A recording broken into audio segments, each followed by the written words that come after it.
मान्छेको आँखाबाट आँसु झरोस् त्यो भावना हुनुपर्यो हामी नेपालीमा एउटा त्यो बाट मैले सुरु गरेको। मैले त्यहाँ मोटिभेसन क्लासमा पनि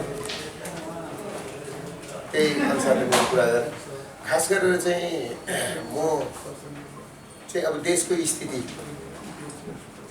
होइन, हामीले तपाईँको 2036 सालदेखि होइन 2036 सालदेखि 2045 सालदेखि 2052 साल 2062-63 को जनआन्दोलन हुँदै 2078 सालसम्म आउँदाखेरि लगभग झन्डै 40 वर्षको पिरियडमा हामीले के पायौँ र हाम्रा पिँढी जुन युवा पुस्ताले के पाए र यिनले के खोजेको रहेछ भन्ने कुरो चाहिँ यहाँका युवाहरूले नै मलाई बोलाएर नि के हो त तपाईँ आइदिनु पर्यो एकपल्ट, किन टिभीमा मात्रै देखियो, युट्युबमा मात्रै देखियो, समाचारमा मात्रै देखियो होइन। अब फेरि मैले अरूको जस्तो त्यतिकै बोलेर हिँडेको पनि छैन। मैले त काम गरेको छु। जस्तो मेरो अहिले 3500जनाले मलाई मैले रोजगारी दिएको छु। म त कुनै नेता पनि होइन, फेरि म कुनै देशको वक्ता पनि होइन होइन, बाटोमा बराएर हिँड्ने वक्ता पनि होइन। के हो त भनेर चाहिँ एउटा काम गर्ने मान्छेको कस्तो हुन्छ त भन्ने खालको कुरो सुनेपछि उहाँहरूले भनिसकेपछि अनि म यहाँ आएर कुरा गर्दाखेरि फ्याक्ट कुरो गर्नुपर्छ। म सत्य बोल्ने मान्छे, मेरो बाहिर जस्तो छ भित्र पनि त्यस्तै हो। जस्तो हामीले खोजेको गणतन्त्र, हामीले खोजेको लोकतन्त्र हामीले ल्याएको हो नि त। म हिजो जनयुद्ध पनि लडेको 2057 सालदेखि म जनयुद्ध लडेर 2060 साल माघ 10 गते पक्राउ परेको, 6 महिना सैनिक हिरासत बसेको मान्छे हो चाराली क्याम्पमा। हामीले के सोचेको थियौँ भने त्यतिखेर जनयुद्ध लड्दै गर्दा होइन, हामीले चाहिँ बम बारुद बोकेर हिँड्दै गर्दाखेरि हामीले के सोचेको थियौँ भन्दाखेरि यो देशमा ठुलो परिवर्तन हुन्छ, विकास हुन्छ होइन भन्ने हिसाब किताबले हामीले सोचेको थियौँ। तर के भइदियो भन्दाखेरि हामीले सोचेको लोकतन्त्र कस्तो सोचेछ, हामीले सोचेको गणतन्त्र कस्तो भएछ भने जुन युवा पिँढी छ नि त्यो चाहिँ 20औं लाख युवा पिँढी चाहिँ आज साउदी, कतार र मलेसिया दुवै जान बाध्य भयो र दिनमा 25वटा 30वटा लास चाहिँ बाकसमा प्याक भएर आउने स्थिति सिर्जना भयो। क्या यो सबै यहाँको राजनीतिको रिजल्ट हो। यहाँको नेपालीहरूले गरेको जुन हाम्रो नेताहरूले गरेको राजनीतिको उपज हो। त्यसको रिजल्टले गर्दाखेरि आज के छ भन्दाखेरि आजभन्दा 10-11 दिन अगाडि एकजना महिलाले एउटा कार्टनमा आफ्नो श्रीमानको अस्तु बोकेर हिँडेको तपाईँहरूले पनि याद गर्नुभयो होला होइन, मैले पनि हेरेको थिएँ। उहाँ अब घरमा के सामान किनेर आउँछु भन्दै हुनुहुन्थ्यो, तर यस्तो भएर आउनुभयो भनेर रुँदै गरेको, आँखाबाट आँसु झार्दै गरेको मैले त्यो समाचार पढाएको थिएँ। त्यो खालको वेदना छ क्या। अनि त्यसले गर्दाखेरि मैले यहाँका सबै युवाहरूलाई के भने हामी सबैभन्दा ठुलो कुरो बाहिर जाने काम बन्द गरौँ। 1 नम्बर कुरो पासपोर्ट बनाउने कामै बन्द गरौँ।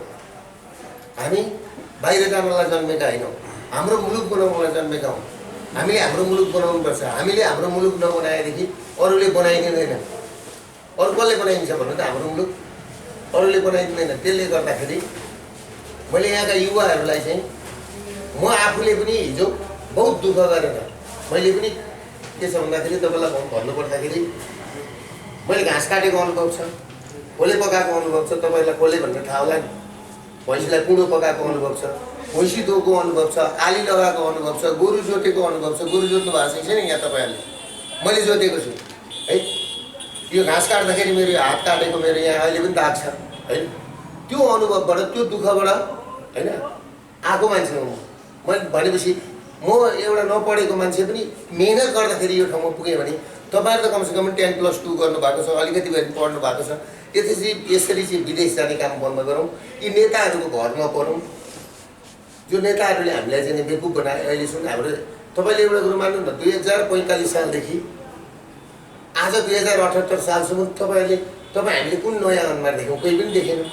कुनै नयाँ सोच पनि आएन, नयाँ सोच पनि आएन। त्यही भएर म चाहिँ यहाँ युवाहरूसँग चाहिँ मेरो भएको कुरा, मैले चाहिँ बुझेको कुरा चाहिँ ल यसरी जानुपर्छ है। अब हामी नेताहरूको घरमा पढौँ, हामीले आफै गर्नुपर्छ। म नेताहरूको भर परेको छैन। सुदूरपूर्वमा तपाईँको मैले मेडिकल कलेज ल्याएँ, कलेज आएन तर हस्पिटल राम्रो ल्याएँ।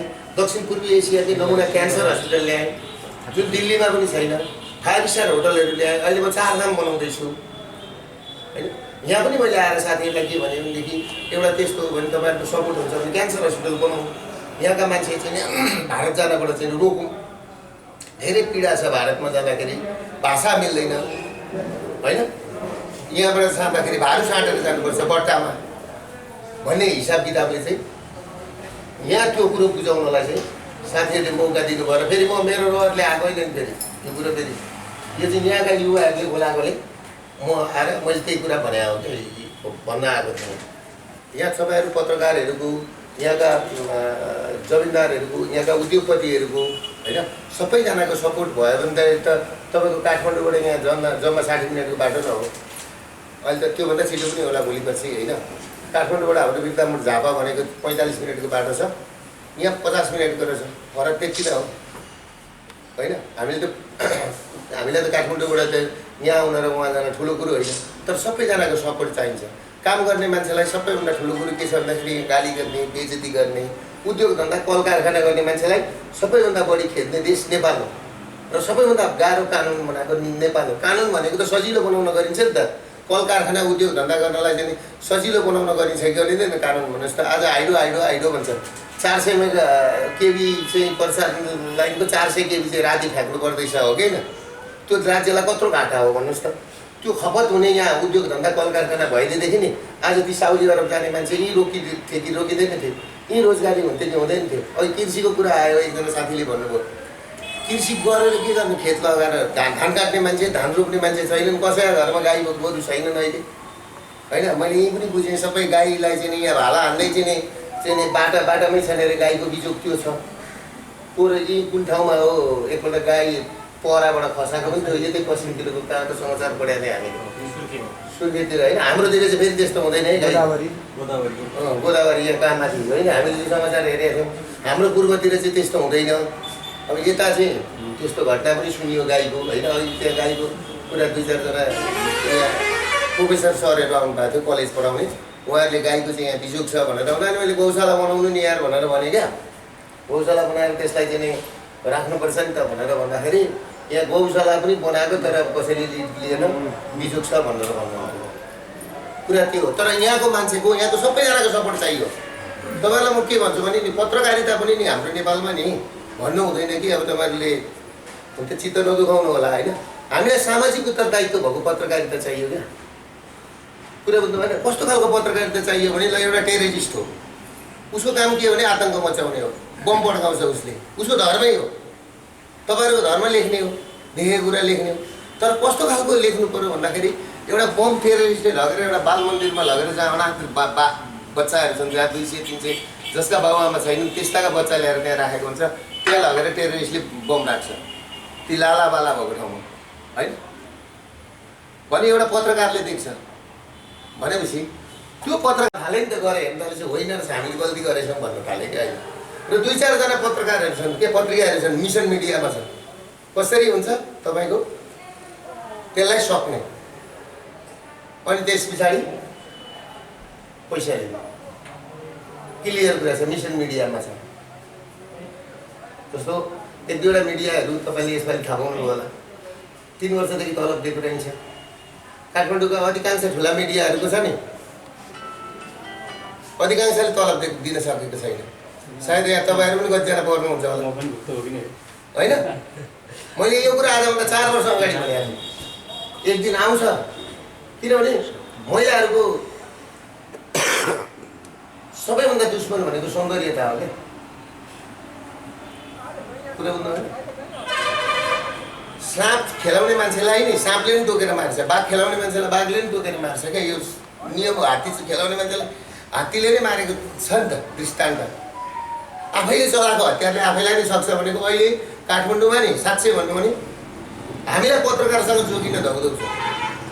कसरी भनौँ न, जो पनि भेट्यो होइन ल विज्ञापन दिनु पऱ्यो, जो पनि भेट्यो विज्ञापन दिनु पऱ्यो, जो पनि भेट्यो विज्ञापन। यति पत्रिका छ कि अब विज्ञापन दियो नि महिनाको 2 करोडले पुग्दैन त्यो स्थिति पुगिसक्यो क्या। सबै पैखरी पत्रकारिता त्यो के भयो भन्दाखेरि यो जुन कोरोना आयो नि, कोरोना आउने बित्तिकै कान्तिपुरले हटाइदियो आधी जति, नयाँ पत्रिकाले आधी हटाइदियो, अन्नपूर्णले हटाइदियो, सबै फुटपाथमा ल्याइदियो नि त मान्छे त, हो कि होइन? त्यो भएपछि अब सबैले के गर्ने, केही लेख्ने न हो, उनीहरू त्यहाँभन्दा तपाईँहरूकोमा जान सकेका छन्।